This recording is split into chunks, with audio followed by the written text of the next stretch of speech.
আপনারা দেখছেন আরকে news Bangla.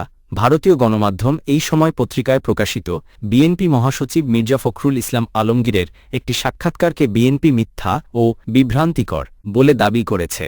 BNP media সেলের সদস্য সাইরুল কবির খান স্বাক্ষরিত এক বিজ্ঞপ্তিতে জানানো হয়েছে যে প্রকাশিত সাক্ষাৎকারটি ভুলভাবে উপস্থাপন করা হয়েছে এবং এতে মির্জা ফখরুল ইসলাম আলমগীর যে বক্তব্য দিয়েছেন বলে দাবি করা হচ্ছে তা তিনি দেননি।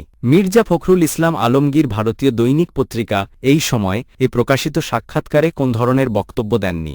সাক্ষাৎকারের ভিত্তিতে বাংলাদেশের বিভিন্ন গণমাধ্যমে ভিন্ন ভিন্ন শিরোনামে সংবাদ প্রকাশিত হলেও এটি ভুল ও বিভ্রান্তিকর। তিনি এই ধরনের সংবাদ প্রকাশের নিন্দা জানিয়েছেন এবং জনগণকে বিভ্রান্ত না হওয়ার জন্য অনুরোধ করেছেন। তিনি সাংবাদিকদের প্রতিও আহ্বান জানিয়েছেন এই বিভ্রান্তিকর সংবাদ প্রকাশ না করার জন্য। প্রকাশিত সাক্ষাৎকারের শিরোনাম ছিল বিএনপি জামায়াতকে ভারত কেন এক বন্ধনীতে রাখছে,